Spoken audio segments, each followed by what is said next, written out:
Le Seigneur Jésus a dit qu'il reviendrait dans sa gloire pour juger les vivants et les morts.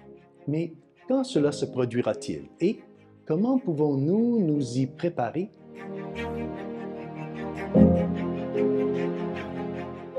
Au nom du Père et du Fils et du Saint-Esprit. Amen. Chers frères et sœurs, Salve Maria et bienvenue au commentaire de l'Évangile de ce dimanche.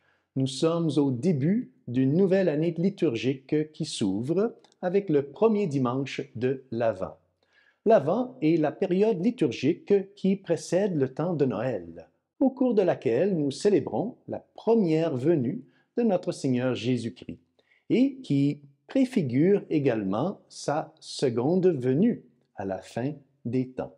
C'est pourquoi l'Église commence toujours l'Avent, le dimanche le plus proche de la fête de Saint-André, le 30 novembre. Car rappelez-vous que Saint-André, qui a annoncé à son frère Saint-Pierre, qui allait lui devenir le premier pape, Saint-André lui a dit « Nous avons trouvé le Messie ». Donc, pendant l'Avent, nous nous préparons aussi à cette rencontre avec le Seigneur. Toute la liturgie de l'Avent semble comme imprégnée d'une sainte anxiété, d'un désir, d'une attente à l'égard de la venue du Seigneur. Lorsque nous parlons de sa venue, nous pensons donc aux trois avènements du Seigneur, aux trois venues du Seigneur, car il est venu une première fois lorsqu'il est né de la Vierge Marie à Bethléem il y a maintenant plus de 2000 ans. Cet événement est un événement vivant qui est célébré, commémoré chaque année au temps de Noël. Il reviendra une autre fois à la fin des temps dans la gloire pour juger les vivants et les morts. Entre ces deux venues se situe notre époque, notre temps actuel, au cours de laquelle le Seigneur visite spirituellement tous ceux qui l'aiment vraiment et qui sont prêts à l'accueillir dans leur cœur. L'Avent s'étend donc sur 4 semaines, représentant les siècles et les millénaires pendant lesquels l'humanité a attendu la venue du Rédempteur. Il représente également notre époque actuelle, au cours de laquelle nous nous préparons à ce qu'il revienne. Pendant l'Avent, la liturgie est empreinte et pleine d'austérité. Le Gloria, par exemple, le Gloria lors de la messe est omis. Le prêtre, ensuite, utilise des vêtements de couleur violet pour ses célébrations et les églises sont privées de fleurs. Pour nous rappeler, tout cela pour nous rappeler notre état de pèlerin dans cette vallée de larmes, puisque nous n'avons pas encore atteint notre dernière demeure au ciel. Lors du premier dimanche de l'Avent, la liturgie nous présente toujours les prophéties du Christ sur la fin des temps et sa seconde venue. L'Église nous propose cette lecture de l'Évangile pour nous rappeler que l'Avent est une période qui nous permet de réfléchir à la fin du monde, mais aussi de réfléchir à notre propre fin, c'est-à-dire aux 4 dernières choses de notre vie, la mort, le jugement, le ciel et l'enfer. L'Église nous invite ainsi à éviter le péché et à pratiquer la vertu, puisque Dieu nous a créés pour un bonheur éternel. Dans l'Évangile d'aujourd'hui, qui nous est présenté par Saint Luc, chapitre 21, versets 25 à 28 et 34 à 36, nous entendons comment notre Seigneur nous a donné certains signes qui conduiront à sa seconde venue. Le Seigneur ici parle de signes du soleil, de la lune et des étoiles. Dans l'Évangile de Saint Matthieu, sur le même sujet, nous obtenons plus de détails sur tout cela, car Saint Matthieu écrit que le soleil s'obscurcira et que la lune ne donnera pas sa lumière. Ce passage peut être pris littéralement, mais il peut aussi être pris de façon allégorique.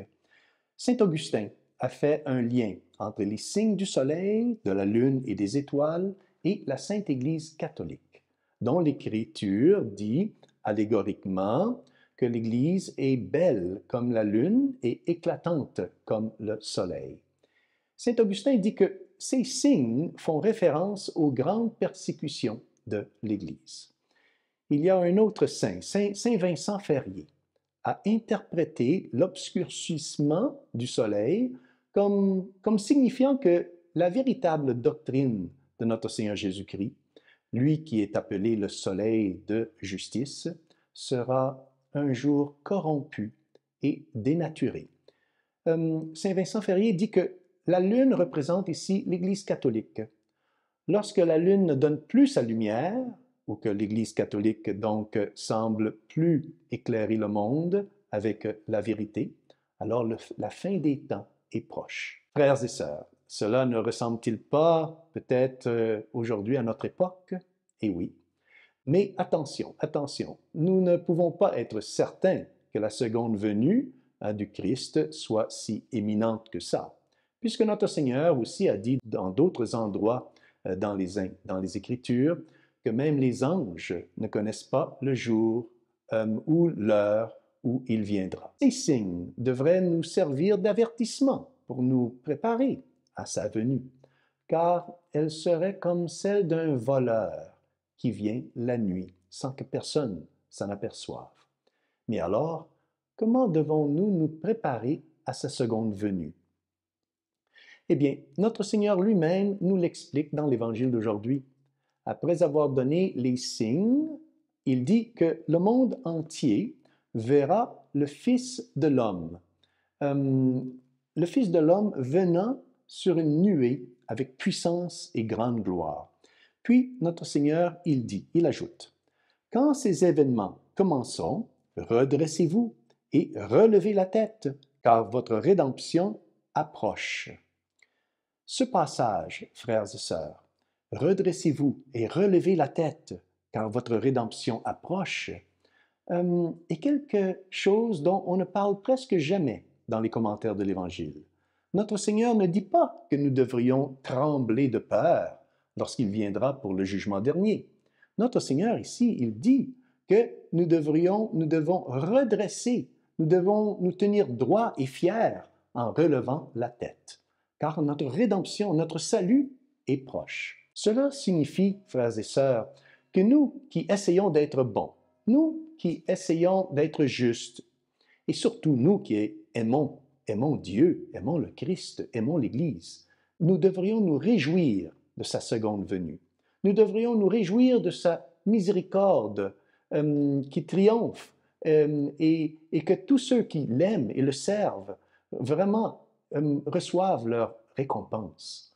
Nous devrions également nous réjouir de sa justice en punissant le mal et en détruisant les œuvres de l'iniquité. Enfin, nous devrions nous réjouir parce que Dieu sera glorifié par toute sa création, par les justes dans la joie et l'amour et aussi par les réprouvés, bien sûr, bien contre leur gré. Mais pour celui qui aime vraiment Dieu, pour vous et moi, son triomphe dans l'histoire est un motif de grande joie. Qu'en est-il de nous personnellement?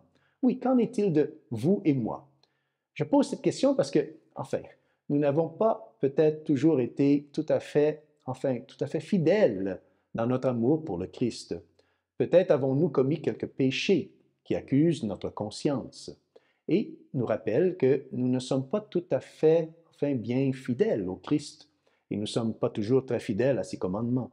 Mais, frères et sœurs, si nous aimons vraiment le Seigneur, nous ne devons pas nous laisser ainsi décourager par nos défauts. On ne doit pas se laisser, attrister par nos fautes et les laisser nous séparer de son amour. Lorsque quelqu'un a demandé à Sainte Thérèse de l'Enfant Jésus, par exemple, si elle avait peur de son jugement final, elle a répondu qu'elle ne pourrait jamais craindre le jugement de quelqu'un qu'elle aimait tant. Enfin, notre Seigneur ajoute dans l'Évangile aujourd'hui que « Restez éveillés et priez en tout temps. Ainsi vous aurez la force d'échapper à tout ce qui doit arriver. » La préparation à la venue du Christ et à notre jugement particulier consiste en trois choses. D'abord, la vigilance, de prendre soin d'éviter d'offenser celui que nous aimons. Ensuite, la prière, où nous demandons à Dieu de nous aider à être persévérants dans la pratique de la vertu. Et enfin, l'amour, parce que le véritable amour pour Dieu et le désir de le servir de tout notre cœur, enfin, tout cela couvre une multitude de péchés et de défauts. Il est vrai que la seconde venue de notre Seigneur peut avoir lieu, enfin, à tout moment. Et nous devrions toujours être prêts pour cette seconde venue. Mais il est également vrai qu'il y a une fin des temps pour chacun d'entre nous qui est certaine et imminente. Je parle de notre propre mort. Si le Christ ne vient pas avant, c'est nous qui viendrons à lui. Dans les deux cas, nous devons nous préparer à son jugement. Euh, immédiatement après la mort, immédiatement après notre mort, chacun de nous sera jugé par Dieu et recevra sa récompense ou sa punition éternelle. C'est ce qu'on appelle le jugement particulier. À la fin du monde, cependant, notre Seigneur reviendra et jugera les vivants, les morts et ainsi ceux qui ressusciteront. C'est ce qu'on appelle le jugement dernier. Cela ne changera pas le destin de ceux qui ont été sauvés ou condamnés. Le jugement dernier sera une cérémonie grandiose au cours de laquelle toute la création connaîtra la justice et la miséricorde de Dieu dans toute l'histoire de l'humanité. Demandons donc à la Sainte Vierge de prier pour nous, pauvres pécheurs, maintenant et à l'heure de notre mort, alors que nous nous préparons à notre rencontre personnelle avec son divin Fils Jésus, qu'il vienne à nous ou que nous allions à lui. Et que Dieu Tout-Puissant vous bénisse au nom du Père et du Fils et du Saint-Esprit. Amen. Salve Maria et bon dimanche à vous tous.